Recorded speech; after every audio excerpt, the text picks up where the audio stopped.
आज ना घरीच वडापाव बनवण्याचा प्लॅन ठरला. त्यासाठी बटाटे उकडून घेतले, उकडून थंड करून त्याची सालं काढून घेतली.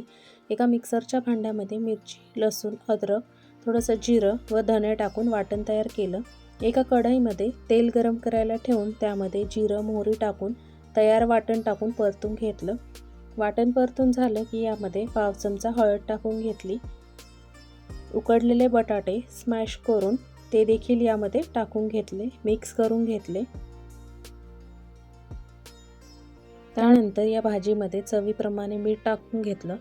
त्याचबरोबर अर्धा लिंबाचा रस देखील यामध्ये घालून घेतला